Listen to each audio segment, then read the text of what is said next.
everyone, it's Raghu, and I'm back with Mindrolling, and this is an introduction to a podcast that I did many years ago with David Silver, my podcast partner, and it's about honoring a wonderful, wonderful man who was very close to me, named Shiva Baum, and David as well. And we did this podcast with him that I just wanted to re-release because I'm sure many, many people, since it's fairly old, have not heard it before. Shiva was really a central figure in the Ram Dass community, and he's somebody who I work with in the music business many years ago. And he was a fountain of knowledge around music and film, for that matter. And he passed a week or so ago, not even, and it was a shocker for all of us. I just wanted to just say a couple of words about just the kind of person that he was. He was really so very centered in his heart. He walked around, his heart walked in front of him, if you could possibly say such a thing. And he affected and helped many people with his caring and his kind attention. That's a huge thing. Kind attention. I mean, very difficult. And he did that. He had a devotion. His devotion was so profound. His devotion to his guru, his teacher, Ram Dass, and his devotion to just helping people. An amazing, amazing person. And I wanted everybody who tunes into Mindrolling to get a sense of him through this podcast. And yeah, I don't have much more to say except how much love we shared. And I hope you get that from this podcast. So here we go. And I don't even, I haven't re-listened to it myself, so I'm gonna be a listener as well. I'll just tell one little anecdote. In this podcast, I described with David and Shiva his first concert that he went to with Bruce Springsteen. He was a major devotee, as many of us were with Bruce, and literally his last concert, he came out to California just to see Bruce with his cousin, and he left us literally several days later. And the interesting thing is the way in which the bookends of this experience he had with Bruce Springsteen when he was a kid, all the way to this is what he got sent off with, Bruce's magic. So here it is. This is Mindrolling on Be Here Now Network, and I have really looked forward to sharing this with you. Ram Ram.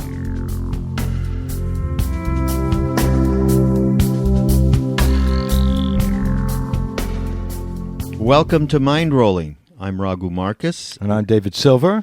Hello, everybody, again. And today we have somebody we've been looking to talk to for quite some time, and we've talked about it, and finally we've nailed him, and he's ready and willing to go. He is so many things to us. It's hard to really count them all. He's family. He's blood. He's friend. He's satsang. He's co-worker. He's co-creator. I mean, literally. And for both of us, not just me, although, he and I have done a lot of stuff. The suspense is over.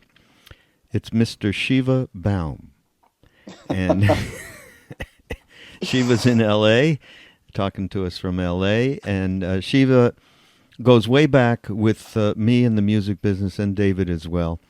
And we've done a ton of stuff together, all the way from working with Krishnadas with Rick Rubin and we've done stuff around. In the beginning it was world music, and he was working with Triloka, and then often he was working with pop labels. He's done everything, A&R, he's done radio. He has quite an understanding of the workings of the business, and the miracle is he's still in it. It's unbelievable. He's managed to hang in there because it's a very tough business, and he's got a couple of artists that he's working with that are just terrific. In fact, Shiva, David just told me about this band you've been working with. He loved it, which I haven't heard because you don't send me anything. Faulkner, they're called. A great name, too. Faulkner. I mean, that's better than Dead Ants on My Ass. Way better. But I mean, that's the kind of name you hear these days. Welcome, Shiva.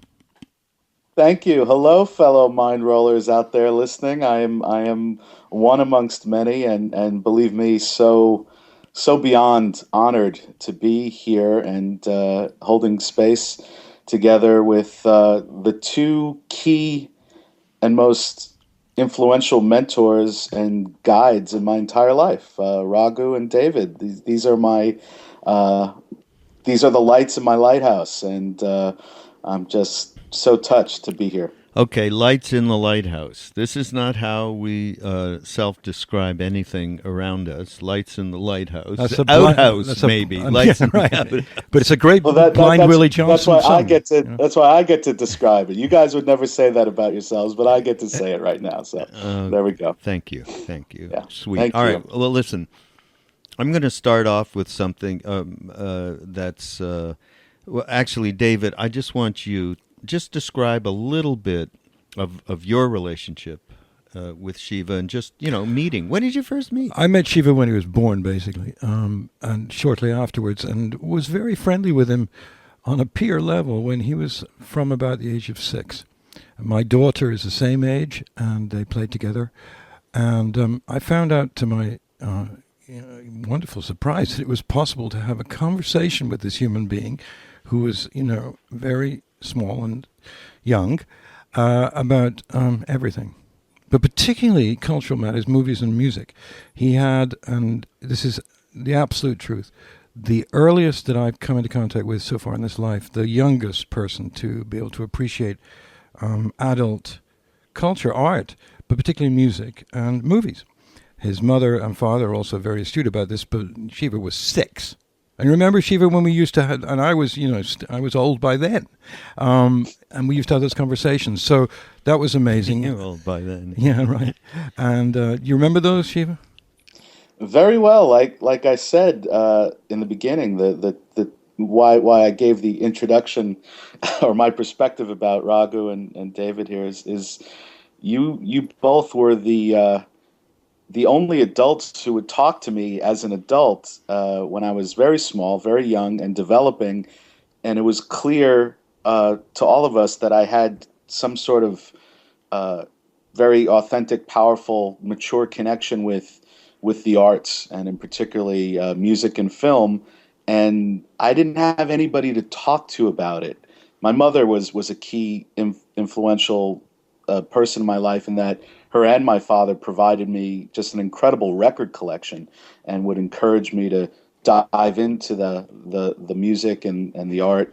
But the people I could only talk to about it in depth were you, David, and Raghu, and that's why you guys mean the world to me and have changed my life because of that. And I get to kind of have whatever life I have today in the business because of the key development process I went through, and you guys would patiently walk me through it. And so, yes, David, I remember our conversations very well back then.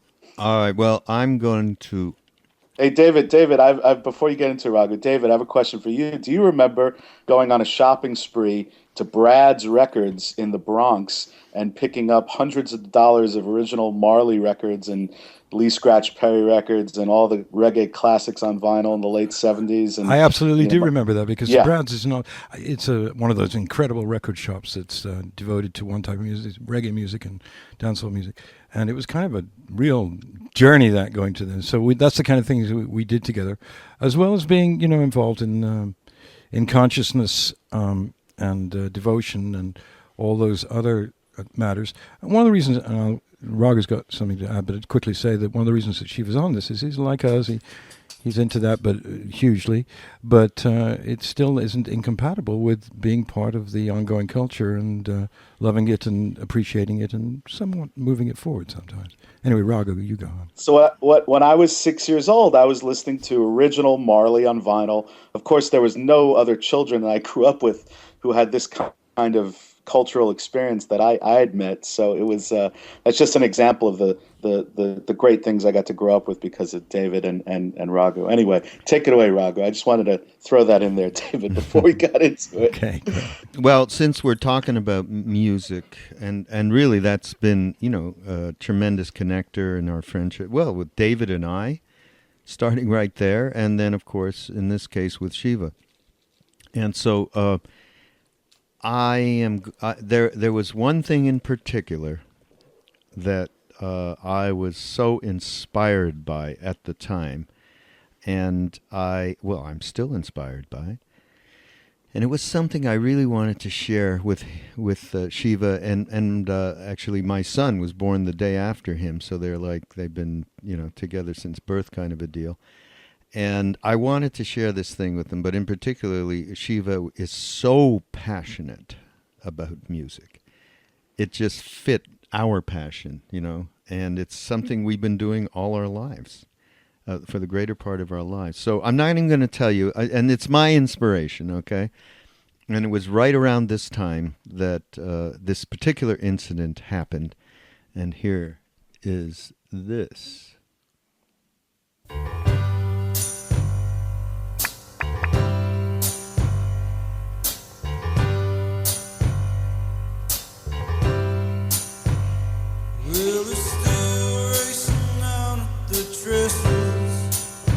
But that blood had never burned in her veins.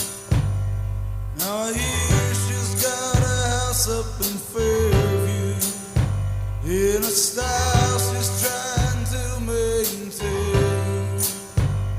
Well, if she wants to see me, you can tell her I'm easily found. Tell her there's a spot I need, Adrian's Bridge in town. There's the darkness on the edge of town.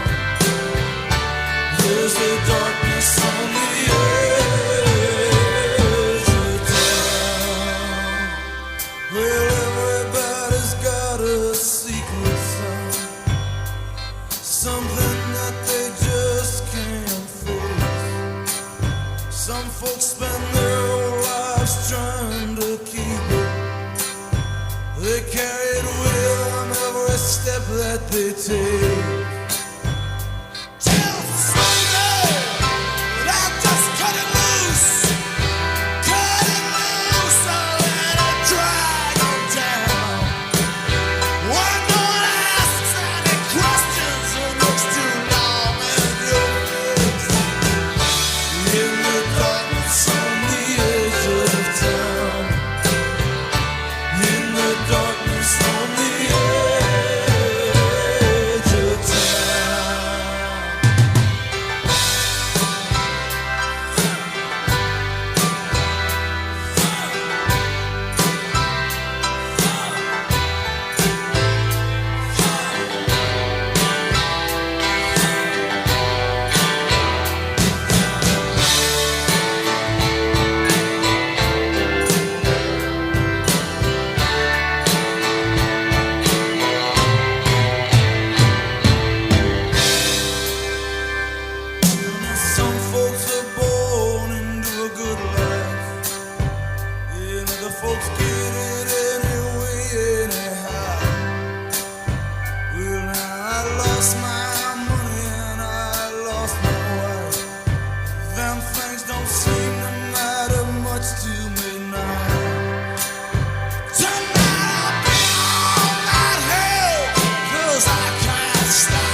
Well, that's got me. I was at Madison Square Garden on top of my chair, and over and over, night after night, we were there with Bruce. So and Shiva was so passionate, so I had to get him to Bruce. So how old were you when you went? It was, I don't think you were more than 10. 12 Yeah, I maybe. was exactly. It was right. I was 12 years old. It was the Born in the USA tour, so we're talking about I think 86, yeah. 1986. I'm Yeah. thinking. So here's the story. I was so crazed about Bruce, right? I I don't know what I did to you, Shiva, but I just filled you up with that this was the transcendent return of Jesus in music, okay? And you just the music, you ate it up, and you were just like fired up that this, and so when I said, well, we're going to go to the concert, and you were like, I can't believe this, I'm going to get to see, I mean, you can't imagine. I mean, Shiva is just absolutely passionate. You're going to get that as we go along here. And so he came there with this passion times a billion, okay, to this concert. And the concert goes on, and it's, there's a few of us, his mom, me, my son, and he, and a few other people. So my ex-wife included. About, I'd say 3 songs in, we were all people just standing up, and there's a huge rush, of this collective heart that he creates. I mean, just an amazing sudden. It was like people coming together, like it had all taken drugs and were like glued together all of a sudden. I mean, it's insane. Of course, everybody who's gone to see Bruce, they all know that. But then I looked. He was like 2 people away from me. And I turned around and I looked at him, and he was, he had his head in his hands, and he was absolutely bawling, crying his eyes out. I'm like, holy shit, what happened? Everyone is like going to heaven, and he's going to hell. How could this? And what happened? We had pumped him up, that not even with so much passion, adrenaline about what this experience was going to be, that not even God himself, come down as Springsteen, could ever have fulfilled this. And he was actually let down. And he had to go out during the intermission, regroup, and then come back in, and got completely in the flow after he had let go of all that stuff, even at whatever he was, 10, 12. Do you remember this? Yeah, I remember. My God. I mean, first of all, we're talking about the most important music in my entire life. People ask me, if you can only listen to one artist for the rest of your life, or who's your favorite, or who means the most to you, or who's the biggest influence, any kind of questioning around that, it leads, it's a very quick answer for me. And I say I worship at the Church of Springsteen. And my lifelong love affair with Bruce Springsteen began when my mother recorded a broadcast concert in 1978 on WNEW, which is probably one of the greatest classic rock and roll stations to ever air, 102.7 in New York. And they did a simulcast of Bruce Springsteen live at the Winterland Ballroom, Bill Graham's venue in San Francisco in 1978. It was around the Christmas season, and Bruce just had it. And for any Bruceaholics listening, if you don't know the show, most do, but please look up that bootleg. It's pretty accessible online. It's a very, very famous and cherished Springsteen concert. And he just had it, and he told stories, and he sung Santa Claus is Coming to Town. So my mother used to drive all around and play that cassette recording that she made off the boombox, and it was the soundtrack to my formative years. So 4, 5, 6, 7, 8 years old, I just listened to that. I know it by heart. And by the time Born in the USA came around, we're talking, the tour was 1985, 84, 85, maybe even to 86. Anyway, the concert you're referring to, Raghu, was at the Meadowlands in New Jersey, which is now I don't even know what corporate name they've renamed it, but it'll always be the Meadowlands. It'll always be the Brendan Byrne Arena to those of us back in the day. And Springsteen, I think, sold out an ungodly amount of shows, probably 20 concerts he had sold out. And we were very late in the run. This was the end of his tour, basically. And I had, as you said, been so built up from just years of Springsteen. This was my first concert in person, seeing him. But I've been listening to his live recordings and his albums for years, and of course, "Darkness on the Edge of Town" that you played in the beginning, I could, quote the lyrics to you. It's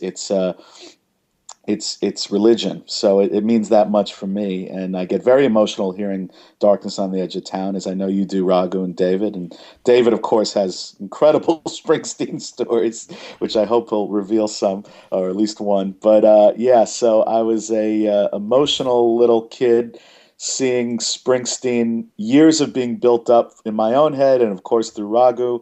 And I went and Christ himself couldn't have made an impression on me. My expectations were way too high, and we were sitting kind of far away for my memory as a kid. Although probably now I would have thought they were great seats. Oh, no, but they were right on the stage left. Okay, yeah, I can see them from stage left, that concert. Yep.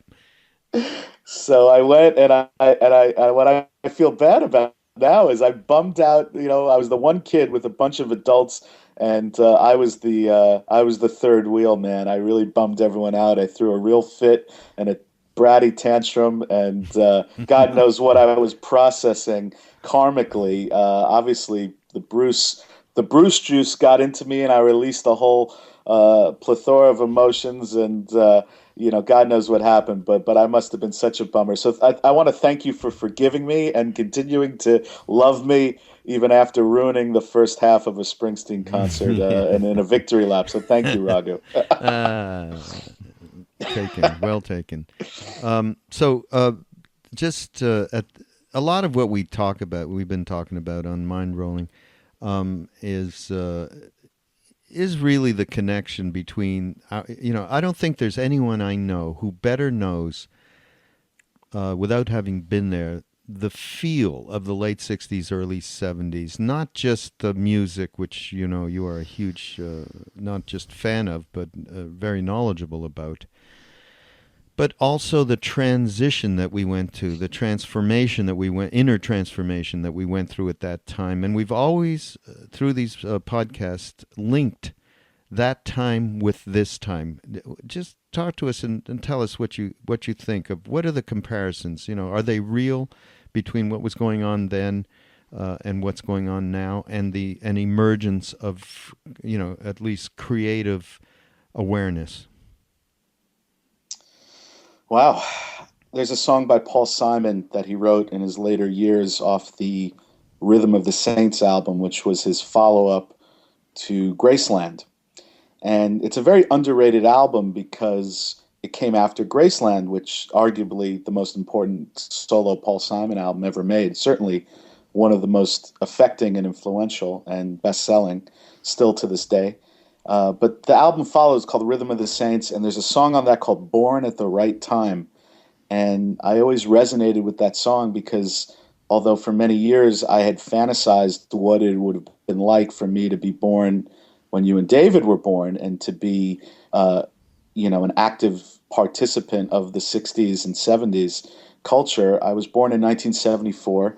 My parents had gone to India with Ram Dass and lived for at least a year or more in India with Neem Karoli Baba, and spending time there, having that Leela, which you guys have went into extensively your experiences with in previous podcasts. But I was born a few years after Neem Karoli Baba Maharaji had left his body. My parents were back in America, figuring out what life would be like, and having to kind of get it together and get jobs and be a part of Western society again. And it was very strange growing up in that time period. Of course, America, you look what was going on from 1974 to 1980 in America, it was a very dark, sobering time and very confusing time.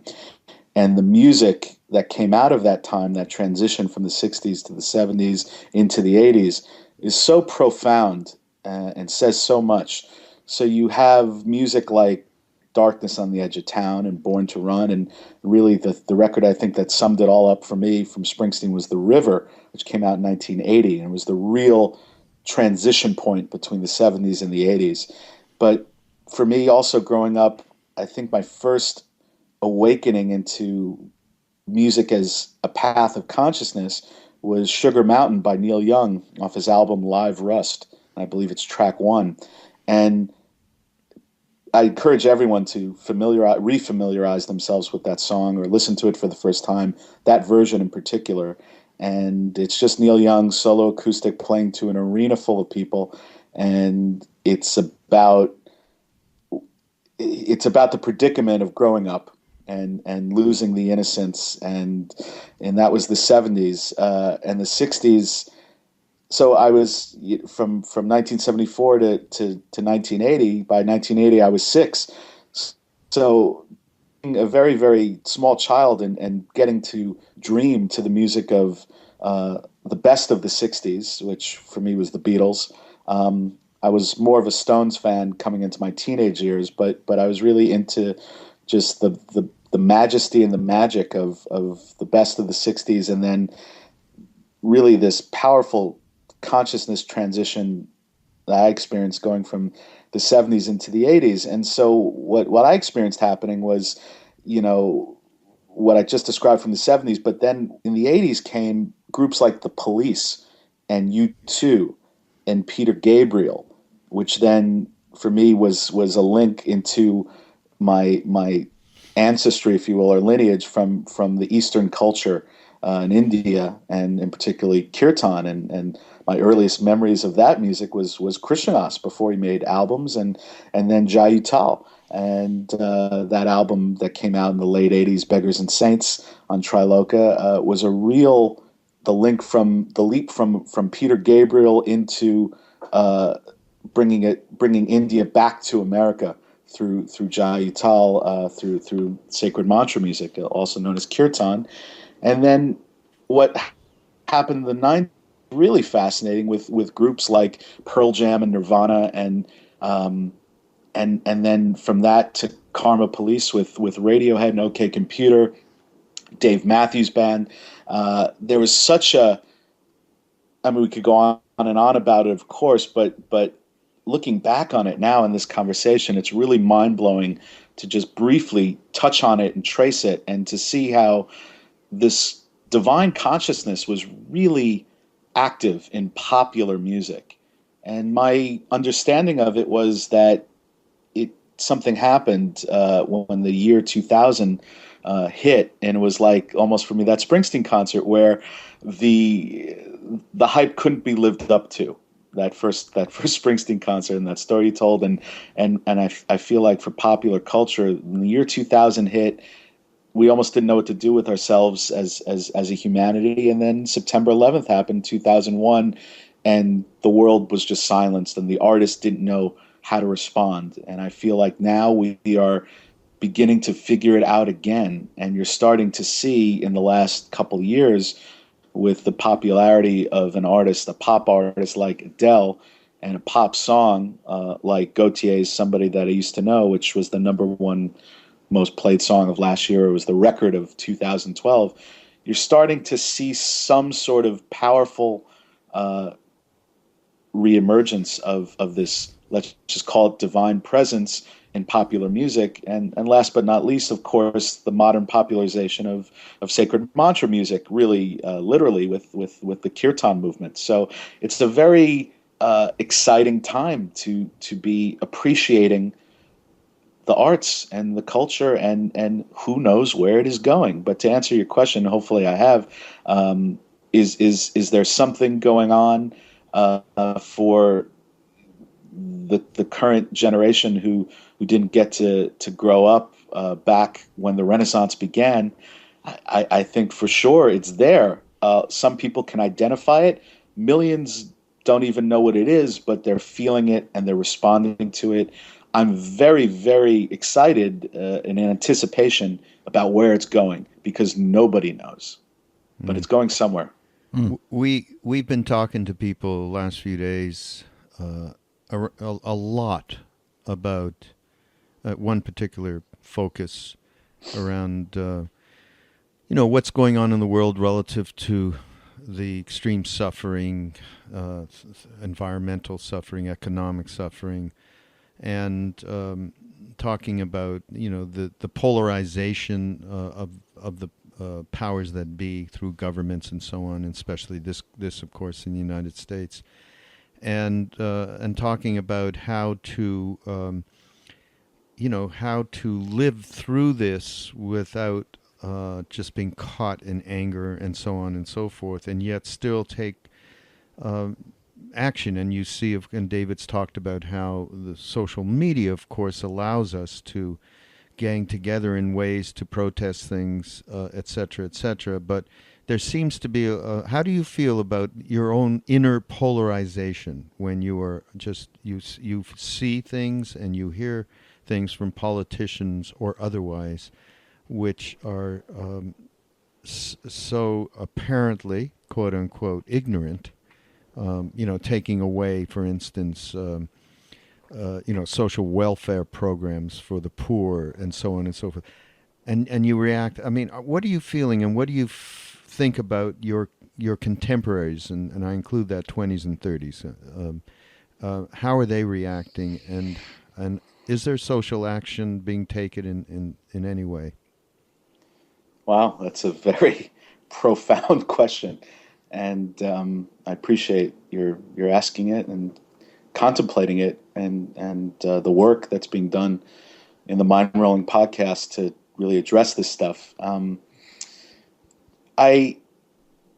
My perception of it, and perspective and feeling about it, is that the stuff that's being constantly reported on I think kind of most sides of the spectrum is very disturbing and creates a lot of disillusionment. Particularly today, I was just listening to the brilliant Democracy Now! Program hosted by Amy Goodman. It's great. I feel it's a great source for alternative news and really the front lines of the other side of let's say the what you'll find at CNN and Fox News and even CNBC. This is what's really going on for those who can. And the whole thing today was about the further leaks that come out through Edward Snowden and all the.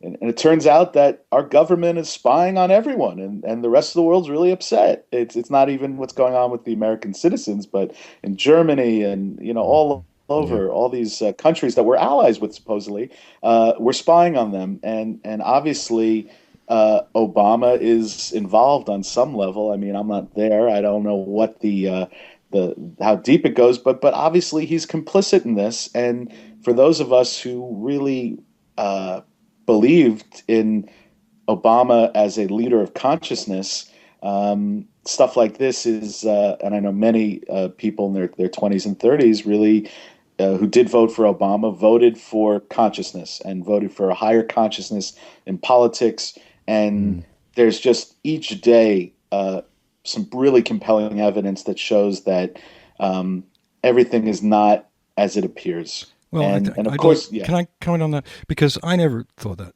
I was glad that Obama was elected. Very glad. McCain, Palin, give me a break. No, I was happy he was elected. I never thought any of that. Because it's quite obvious in the current mechanics of capitalism that when the president becomes the president, he's visited by all the other people who basically run the deal and told what he can and what he can't do.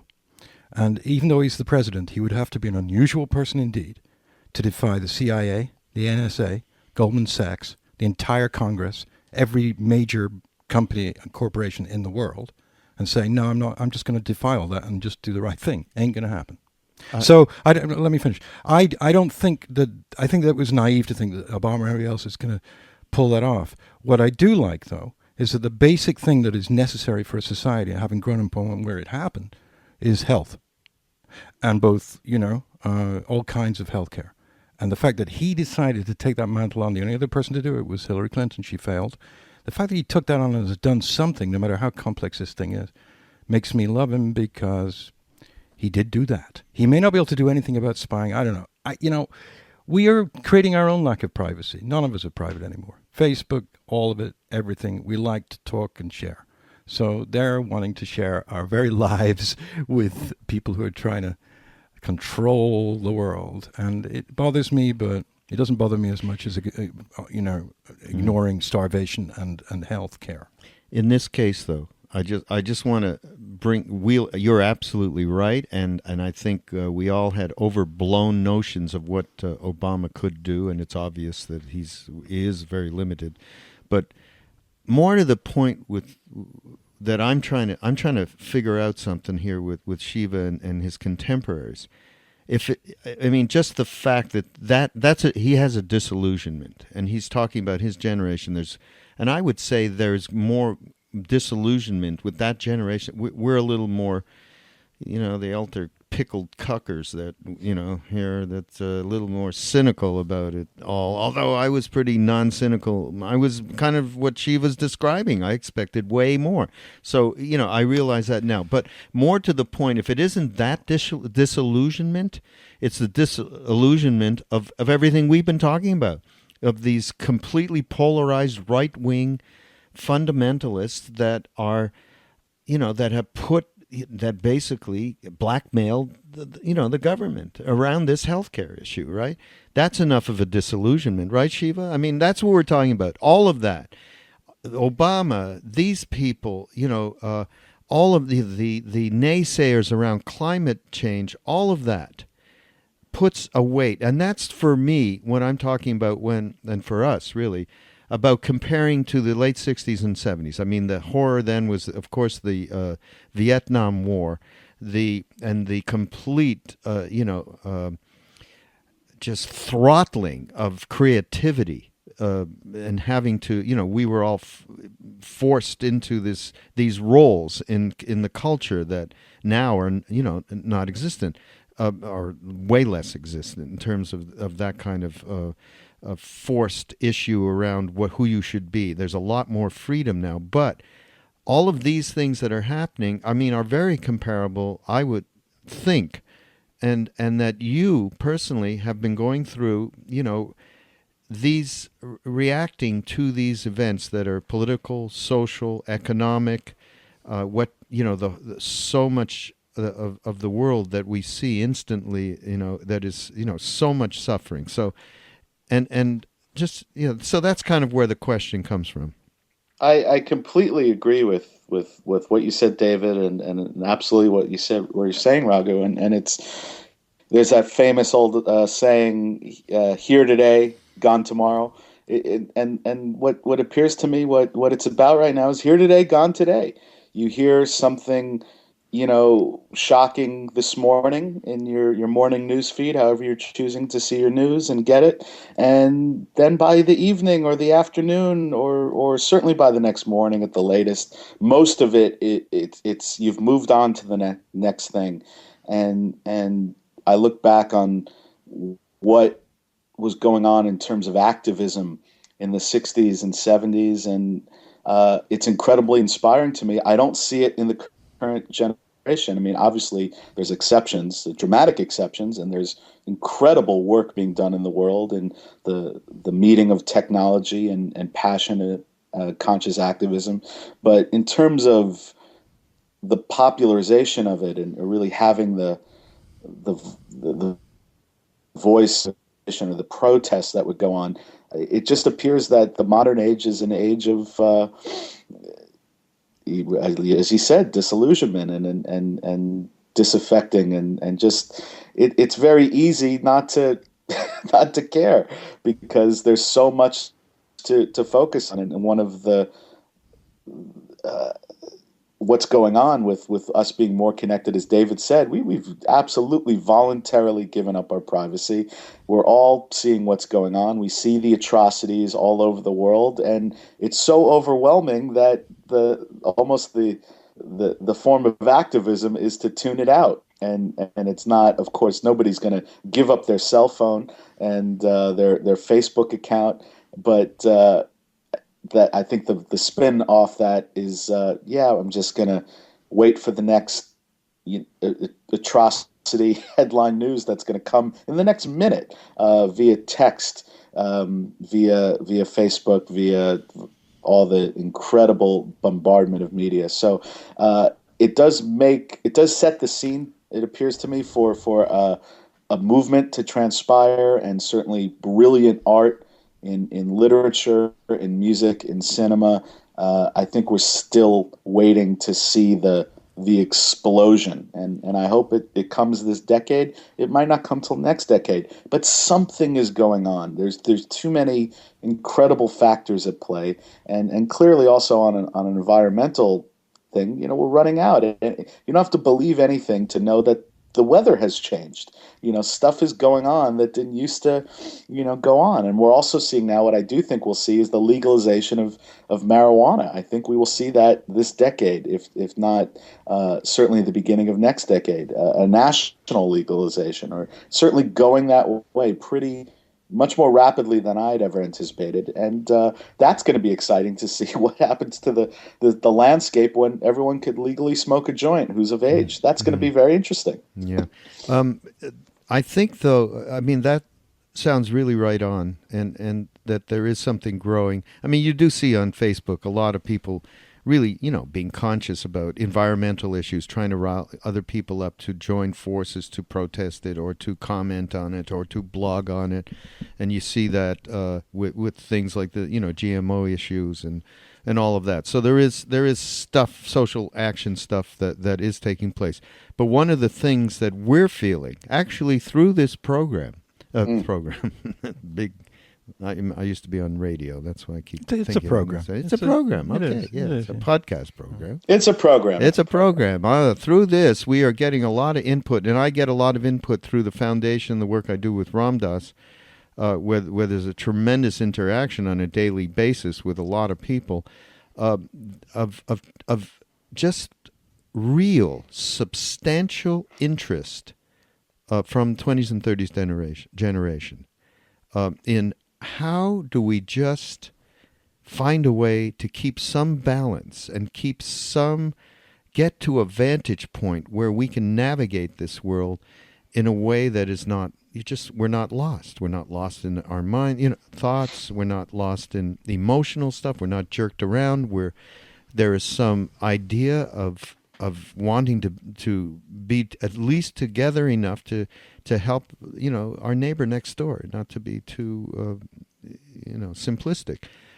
So we are feeling that, and there's, and you, and I must say to you, not because I believe this, not because you grew up in a family that was into consciousness and Eastern spirituality and so on, and not because of that, because there are many, many children of people that went to India, or people that are into spirituality or whatever, into the path, that absolutely are not the least interested in consciousness right now.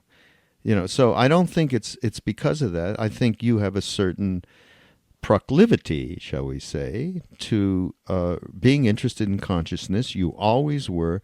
And this takes us full circle into the fact that you and I worked together with the world music label Triloka Records, and at the time when chant was just starting to take off, after Madonna did her Ray of Light in 94, I believe it was. By the way, Jai's Beggar and Saints is 97, not 80. That came out. Oh, wow. Yeah, you got it. So all of that was happening in the mid-90s. So Shiva and I joined forces with Triloka, and I'm going to play you. Here's one of the things that we were involved with, Shiva and I, and one thing we're really proud of, and this was like music way before its time. Jai was so far ahead of people at that time in terms of the kind of fusions he was doing. Just amazing. And then we'll talk more about your contemporaries and consciousness.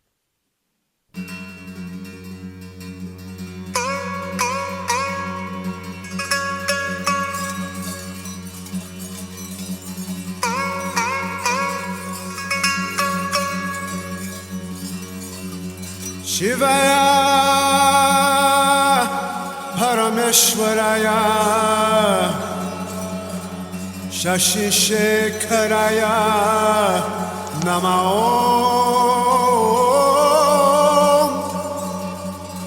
Bhavaya Gunashambhavaya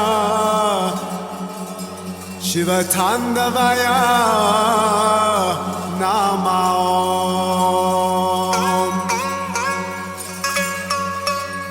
Shivaya Parameshwaraya Shashi Shekharaya Namo Bhavaya Gunashambhavaya Shiva Tandavaya Namo Shivaya Parameshwaraya Shashi Shekharaya Namo Bhavaya Gunashambhavaya Shiva Tandavaya Namo Shiva Tandavaya Namo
Jai Uttal, Hara Shiva Shankara from Beggars and Saints on Triloka Records. And boy, I haven't listened to this in a long time. It's really good. I mean, what a melange of different traditions. And I mean, it's a pretty amazing thing. Actually, I haven't heard a long time. You sent me that email, giving me some of the favorites. So, so this all happened, and at this time, this is really when the whole kirtan thing started to happen. Jai was probably a forerunner of it all, certainly before Krishnadas was doing it publicly. Jai was out there big time, and this was very. So here's what strikes me, Shiva. So this is obviously now many people, as you said, it's a whole kirtan quote unquote movement, and Shiva is represents Bhakti Fest, is someone who works very closely with the founder Sridhar Silverfine. And Shiva, is the master of ceremonies there. And so he probably knows this, more cold than anybody, that there's a lot of offshoots to it now, but endemic in all of it is, in India, it's the name. The repetition of the name as a method to just simply write out, There's just a basic heart-opening experience when you take music and you put the name into it. Because all these different mantras have a certain vibrational frequency, which allows people to open up. It's as simple as that, and so that is a powerful movement in America attached to yoga centers, and to the concept of yoga, really, which is to yoke together, to become one with. So tell me about your relationship with this whole practice itself. Wow, what a powerful segue. And that music, I have the same exact response as you have hearing it. It's Jai Uttal's album, Beggars and Saints, is an absolute game changer, one of the most important albums in the Kirtan movement and the popularization of higher consciousness, the resurgence of that popularization in the West. And it's amazing. I was just in New York over the weekend, and I saw Krishnadas do a public kirtan at a very large church on the Upper West Side, and it was totally packed, totally sold out. And as you know, my very first experience with call and response sacred mantra music, also known as kirtan, of course, is Krishnadas singing in my living room. Before he did it publicly, it was a private practice that he shared with both you and Raghu and our family and the friends that went to India with Ram Dass and spent time with Neem Karoli Baba. And it was that tradition of keeping that memory alive, that experience, and bringing it to the West, and to see it go from Raghu, your living room in New York in the 70s to 1,000 people, what have you, and thousands many thousands around the world right now in 2013 at the time of this recording is it's mind-blowing to me. And what really reached me on Saturday night is seeing how current it really is up to the second. It is so current. People are having awakenings that are so profound without knowing anything about anything, just by showing up, just by listening, just by, with each passing chant, each minute, opening further and further to the presence. That's what I love so much about this movement, this music, this practice. You really don't have to know a thing about a thing. All is required is just showing up and appreciating. And of course, if you really want to go down the rabbit hole, there's a lot one can learn about, and you could engage your intellect at the highest level of it, or you could just not know a thing about a thing, and it still has an effect and transformation for many people. But as Ram Dass would say, it's, you don't have to look at somebody else and see somebody going into ecstatic bliss and say, why is that not happening to me?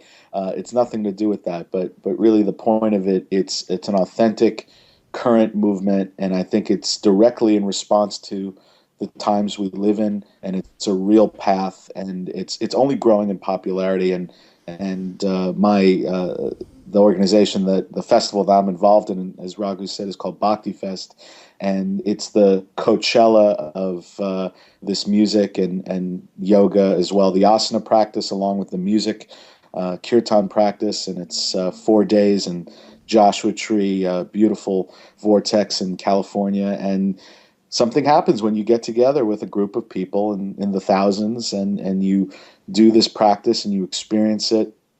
Something happens. It's you have to put a name to it, but it's my role in it really is just to help program the music so that the experience for the participant is an authentic one, and because there's many offshoots of it. But I was just so inspired to see Krishnadas today, sharing this practice publicly, and it's still having this just profound effect that you can't even verbalize in a literal way what's going on. It's something very, very real is going on, and it's necessary, because how does one respond to just the horrors of modern living? There's a lot of joy, and there's a tremendous amount of suffering that we're all being further connected to, or it's certainly being thrown in our face. And I think it appears to me a way that people are responding is by tuning into these practices. And Ram Dass's work, of course, is more relevant than ever, because yeah. Well, it's hard to talk about. It is actually, but a couple of things.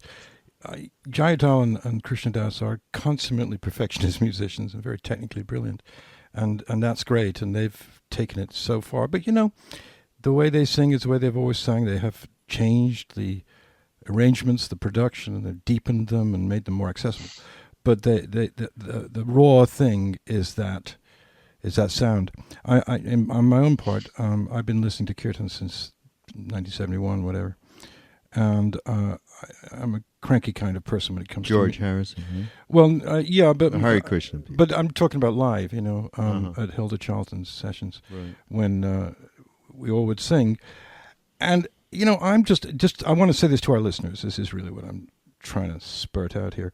I'm very resistant to this stuff, still. Not to KD or to Jai or to Wa or to Kanamrita Dasi or all the great, wonderful kirtan singers, but you have to drag me sometimes because I'm such a cranky person, and it always works. You are? Yeah. It always works. It just always does. I when I used to see Shyam Das all the time because he's my friend, I saw him in New York all the time. I would be in a mood and he'd be driving down from Woodstock and I'm on the way, and he'd sometimes have to persuade me. How thick am I? He'd say, come on, don't be an ass. Come to the mic here. I'll drive you there. And it always works.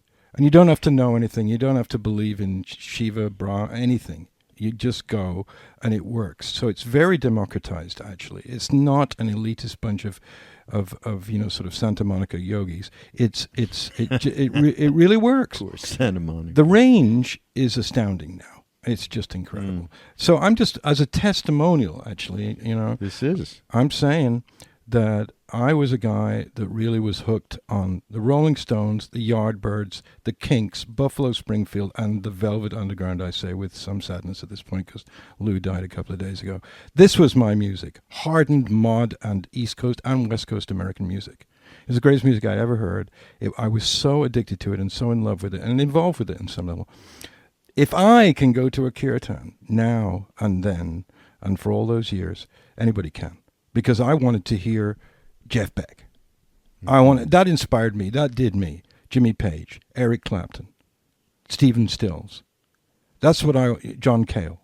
So if someone like me pretty hardened case, could admit all those years ago that a kirtan would just transform my consciousness, my state of mind, and instead of being anxious, worried, whatever, maybe I'd go back to that very soon after.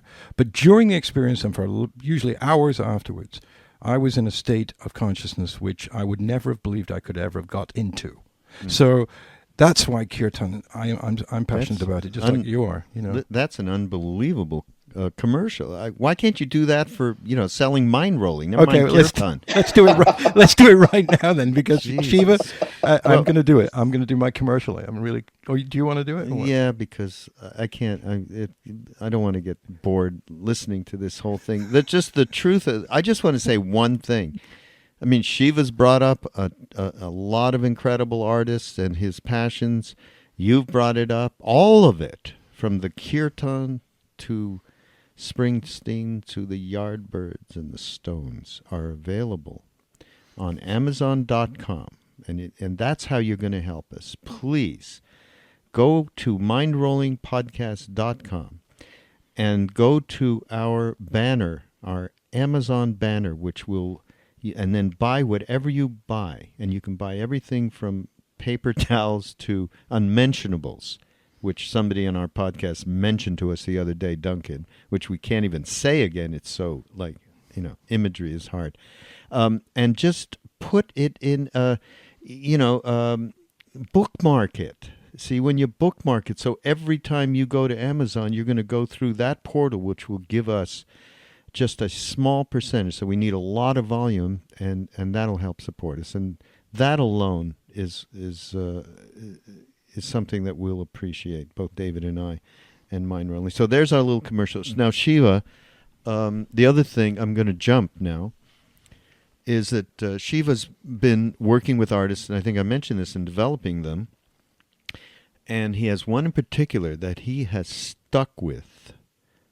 I mean, there isn't a more loyal guy around. Nobody. I mean, and put time, his own money and plenty of time into this, and and literally years. I mean, it's been 3 or 4 years. Is it not true? It has not been that long, but it's certainly been a couple years, longer than the vast majority of my colleagues, if any of them would stick with it. Right, So right. His name is Clark Graham. Clark Graham, and he's coming up, and I'm going to play at least some of this track right now. It's Time Is All We Have, but it's called something else now. What's it called? it actually, that was the Raghu, of course, always has a first listen to, and David to anything I'm ever involved with. So the original title was that, but the current and final title is called The Way Things Were. Here you go.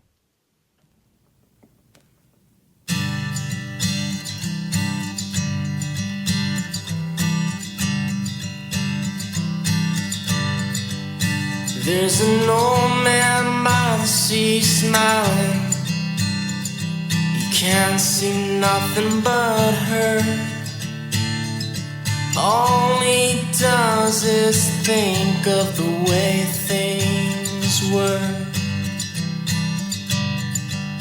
There's a woman standing by her window. It's getting close to the end. All she does is think of way back when. But time is all we've got. Sometimes all we need is just one shot. There's a deadbeat lying in a deep ditch. His life has fallen off track. All he does is wish that he could go back. Saw a young girl by the fence crying. She can't get used to this pain. All she does is wish things stay the same. time is all we've got. Sometimes all we need is just one shot. But time is all we've got. Sometimes all we need is just one shot.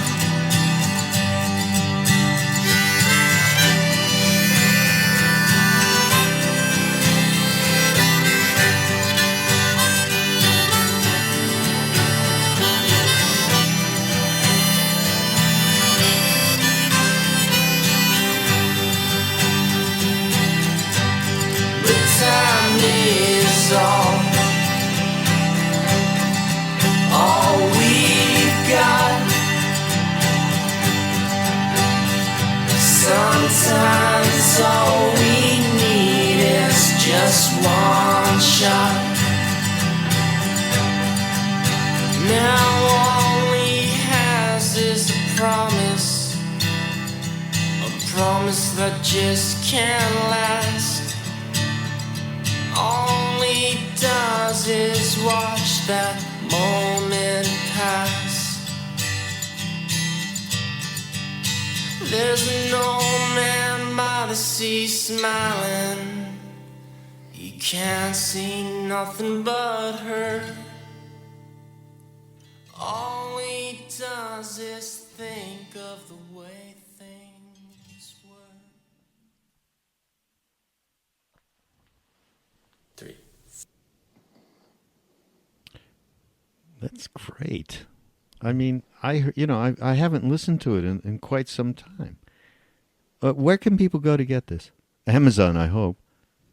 Not yet, but you guys will have the first link to that. Right now, the only place you can get the music is directly from the artist on his website. It's real easy, clarkgraham.com. Clark, like Clark Kent of Superman, right? So Clark and Graham like the graham cracker. clarkgraham.com. You could stream the entire album for free, and you could purchase it at an extremely fair price, all on the same site. Direct from the artist. The money goes all to him.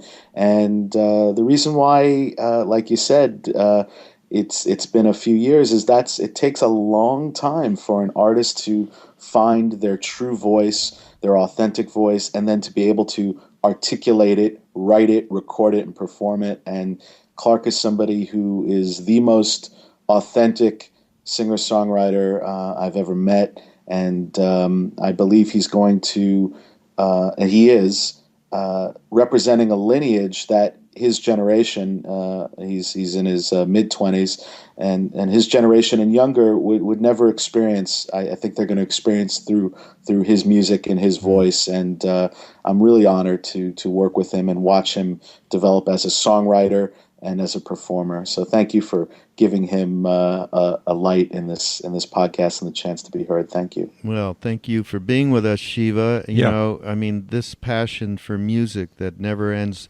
The great thing for me, and I know for David as well, is the fact that there is a continuity that you represent from the time that we grew up into that passion, especially for the music, but not just the music, for the cultural changes, for being part of being in that moment, being part of the presence, being part of the interconnectedness, and that people like you, and that we know you, and you've absorbed this, and that you're going to further this with whoever you meet. That there's a lot of gratification there, and we really appreciate you, man.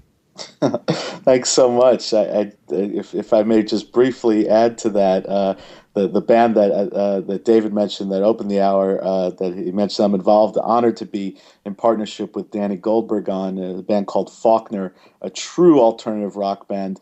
We're going to be hearing a lot from them in 2014. They're releasing their debut album, Street Axioms, and I feel like they have subversively put a tremendous amount of consciousness and activism into a highly intelligent, into really connective alternative rock and roll. So I look forward to seeing what effect they have on the world. And David knows a little bit. He got a sneak preview of it. We're just about to finish the album. They're quite unique and they're great. Well, when it's done, we want to, get a copy. We want to get an MP3, and we want to get it up on the broadcast. And we're going to talk to you again, I'm sure, Shiva. And please don't let me get off without acknowledging, because I'll never hear the end of it, and she deserves it.